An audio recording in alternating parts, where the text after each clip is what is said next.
oftentimes we have practices come through our training, and they want us to look at just their look and feel of what their business looks like.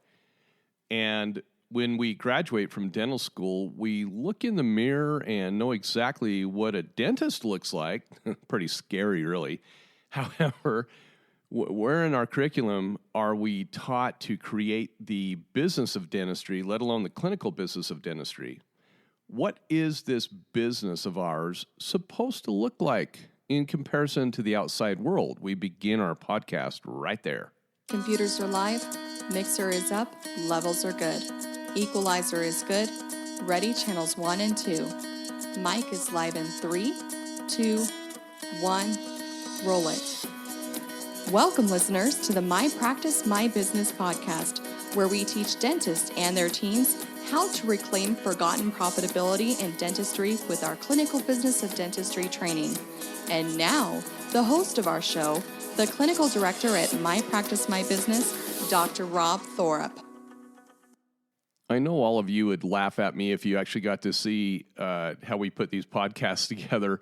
I was just listening to my wife on the introduction, and she goes, "Mike is live in 3, 2," and I'm just laughing because this is one of those mornings where the mic might be alive, but I'm not sure I'm quite there yet. I think I'm still asleep. We had one of our groups come through last week, and they're like, "Man, I love listening to your podcast. When do you have time to put those together?" And Tracy was in the room there with us in our training facility, and she started laughing. She goes, "Yeah, he's up at 5 a.m. every Monday morning, pretty much every morning." And this is one of those mornings where I'm going, "Oh, I'm feeling it this morning." We've been doing a lot of traveling and a lot of great family events and a lot of trainings.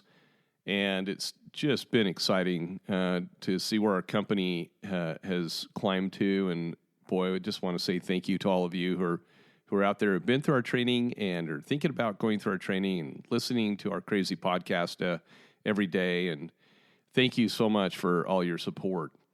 Getting into our topic, one of the most obvious ways to examine various businesses is to actually look at them.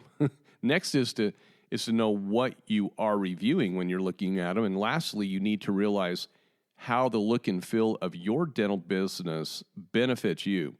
Here's some business basics to consider when setting up a new practice or enhancing your existing one, which is why we're doing this podcast. Is several practices have come through our training, and they're like, we get practicing for so long, we don't realize it's time for a facelift. Disney often taught every 5 years, you need a facelift. So anyway, first, businesses, we have logos, at least we hope we do, and look at the logos of other businesses. When I say other businesses, I'm talking about other dentists too, but don't just look at dentistry, look at what other companies are doing, whether big or small. It's like the FedEx logo. Have you ever found the arrow in the FedEx logo? I always thought that was so cool when I heard about that. Everyone knows the Delta Airlines logo, and will your patients know yours, right? Does your logo currently or will it reflect your personal or practice attributes? That's another one. I guess the real question to ask is this: do you have a logo? For years, I never had one. I just didn't. It was my name, followed by comma DDS. And then we were a professional corporation, so we put PC on the end. By law, you're supposed to. You don't have to, but I mean, I haven't seen anybody get busted for not doing it. But there is nothing wrong, in my opinion, in branding your name. But there are many reasons to name your practice after something other than your name. What if you bring an associate on? What happens when you're ready to sell your practice? The years go by fast, folks. Those are things you should think about. Those are good reasons to possibly name your practice with one that can transfer more easily. If you look at my practice, it is Thorup Dental, and my logo is all about Thorup Dental. And that's going to be a difficult problem. Well, I shouldn't say difficult, but it's just going to be a problem when I go to sell it someday. Maybe I won't sell it, and I'll work till I drop. Anyway, second, companies have websites. and explore companies' websites. Look at different companies' websites, especially other dental offices. These are developed for companies with products and services and information that are pertinent for the customer base to know about, right? What does your patient base know about you when they look at your website? That's a good question. Where can they go to learn about you?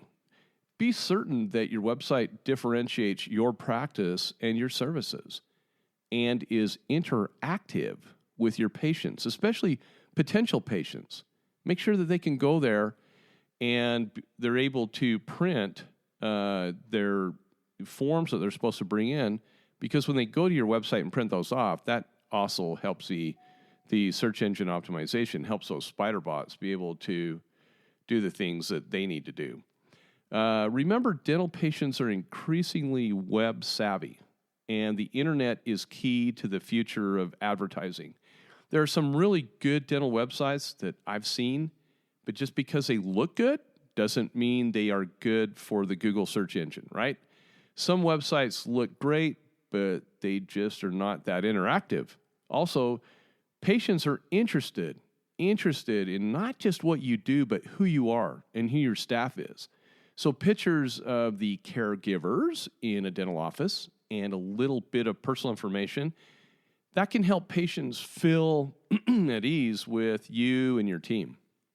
They form a little bond when they can read about you. Technical information about you and your team is fine, but mix it up with what I like to call the human touch, right? Let your patients know that you're real and human too. Make sure your clinical information is written in patient speak and not a bunch of clinical jargon. Potential patients, they didn't go to dental school, so they don't know what they're going to be reading there. The third thing is businesses reward customers. Now, I know this is a sensitive subject for some of you when I say that, because you've been misled by state laws and how you can do this. So it's like, don't always look for a closed door. Look at how you can open it. So how many businesses have you been to that reward you for your patronage? What about incentives such as gift cards or account credits for referring a neighbor or family member? Many of you have been told it's not legal to gift your referring patients for referrals, when in reality it actually is. You just have to do it the right way. You just need to actually read your state laws to make sure you're doing it the right way and not listen to someone who thinks they know what is legal and what isn't. Internal marketing is a key component to getting referrals, really good referrals, and retaining business. I personally doubled my practice in 19 months with this one business principle. We went nuts making sure that we were rewarding those who rewarded us. Does your business send out thank you cards or gifts to patients for referring their neighbors and friends? What about referral brochures that benefit both the recipient and the referring patient? Little pocket brochures. We're big on those. We teach our clients how to use those. Fourth, your walls, the walls in your practice, they ought to broadcast what you do. When I walk into a golf store, I see golf pictures. When I visit, clothing stores, what do you see on their walls? Do you see wall art of classy dressed people? What is on your walls? This is a form of business branding. Branding efforts are all around us, so much so that we often don't recognize marketing as branding. Make your walls communicate what you do with dental wall art of some sort, or TV monitors that are branded with the products and procedures you use the most. It's crazy. It's very simple to configure an Apple TV in your practice, which can play music. We play movies on them all the time, but we also flip it to music often, while rolling pictures of dentistry will come on there in all the monitors in our office. My patients they've responded to personal pictures that I've downloaded on the Apple, because it'll pull up the screensaver, and your screensaver will have your pictures downloaded. That's how you do it. And we'll show scenery of backpacking trips that I've done, and landscapes, and pictures of my staff on team trips. But most important, in addition, before and after photos of patients with some of our handiwork. They're usually glued to the screen while they're going numb or sitting out in the reception area. They're watching that screen. They love seeing pictures. They love seeing you in the human element. And simply put, those pics on our monitors, they've sold dentistry for us. When our patients actually view them, they'll look at them, and they're like, oh, whitening agent. It's almost like subliminal messages being put out there, intermixed with the human element of our team, going on team trips or my personal trips, places that I've seen. And I love shooting scenery pictures. And that's what our patients will glom onto, is all those pictures. It's kind of fun. Fifth, what does your on-hold system tell about you? But wait, before I hit that, I want to go back back to 4 for a second, in that my walls in my practice, they're not just all plastered with dental pictures. I want you to know that. It's where in your practice can you put your subliminal marketing of what you do. That's how you do it. That's how I do it. Now, I've been into some practices that have wall art of smiles and everything plastered all over the place. That's good for you. Go for it. I do like the human element in my practice too. Now, moving on to 5th. What does your on-hold system tell about you? And it used to be really big on-hold systems communicating, things that you do. I know we don't like putting people on hold, but it happens. So businesses turn downtime into infomercials for a second.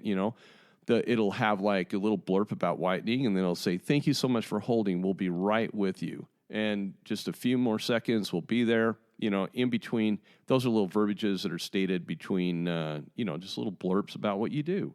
When we first utilized on-hold messaging, I was amazed at how many of our patients made positive comments about being on hold, that the information, they would say, is informative and not pushy. And I love that. That's how you have to do it.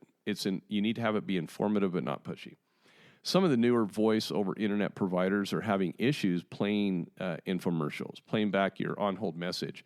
But they're getting better at it. Just give them some more development time. They'll get it. 6th, external marketing is all around us. Not just internal marketing, but external. Television ads, newspapers, direct mail, and other modes of marketing leave impressions upon our mind. They connect. Some good, some not so good. I'll agree. Most of those forms of marketing have now been replaced, though, with what? Social media, which is fantastic. Internal marketing is great for encouraging your patient base to refer, but it is the external marketing or social media marketing that brings in those patients that have little or no exposure to your business. Think about that. Google reviews are mission critical in today's climate for driving new patients to your practice. Just a word of warning, patients aren't stupid. If you are sitting on 5-star reviews everywhere with this perfect average, they know that there's filters on your Google reviews. So get a few real ones in there. You don't have to have, 5.0. It's not dental school. 4.5 and above, those are real reviews. And keep it looking more realistic. Of course, there will always be those people who have nothing better to do than complain, and they will typically go directly to your reviews and slam your practice. Please make sure you respond back at them and call them out kindly but firmly when needed. You have the right to defend your honor, you guys, so defend it. 7th, report cards. They've always been used to rank one's performance in school, right? They're used in business in the form of surveys and secret shoppers. Companies that desire to improve their customers' experiences are using these surveys to discover the consumer's thoughts regarding their weaknesses and strengths, right? Every time I fly Delta or anybody, I get these reviews. They want me to give them reviews. Then they concentrate on areas in need of improvement. That's why they do them. And look how many surveys you get sent in your email. So I get them from Delta Airlines. I get them from Amazon. I even got one from Red Hanger Cleaners the other day. And I love it, even when, small companies can use them. In addition, though, try secret shopping another practice by sending one of your team members to get a cleaning as a new patient to offices around your practice. See what other practices are doing. You can learn what others are doing well and maybe not so well. Implement the things others are doing well. I love my dental hygienists who sometimes when I'm gone on vacation or if they're working part-time for me, sometimes their friends will ask them to work for their practice. They're a great resource with ideas from things that they see in other offices that might help out your office in many, many ways. There are many other areas that we could dive into with the business side of dentistry, but I just wanted to cover some things that are appearance-driven when it comes to our offices. We could talk about color schemes and furniture and even the look of each employee with the uniforms that we wear, right? But I wanted to just cover those basic things that patients see and hear as they're looking for practices to get on their radar scope of their needs for oral health care. But not just the new patients, people, your existing patients. They're the ones also that will continuously look at your practice. And if your practice isn't having a fresh look to it every 5 years, it's time to take a look at that. And people use websites all the time. Make sure your website stays current. Just because you get a website, just because you had a website made 25 years ago, yeah, you're about 5 changes past due. So the look and feel of our practices are more than just the dentistry we provide. Companies are oftentimes changing it up to keep that look and feel of their businesses fresh and relevant. From painting on the walls, not a mural on your walls, but just painting your wall, to the office furniture you have, to the website that's updated, we have many areas in our dental businesses that we can keep fresh and alive with creativity. And docs, allow your team to be part of that creativity. Their input of ideas from the input from your entire dental team, that'll foster the word team and give a sense of ownership to everybody involved. And that's a great thing. Thank you so much for tuning into the My Practice, My Business podcast. You can find additional podcasts you may have missed that will help you with your dental practice at Apple iTunes Podcasts. And remember to become a subscriber to our podcast. Many of you have asked how to help support the My Practice, My Business podcast. If you have enjoyed the program and information you received today, the best way to help is to leave us a 5-star review. Thanks again for allowing us to be a part of your day.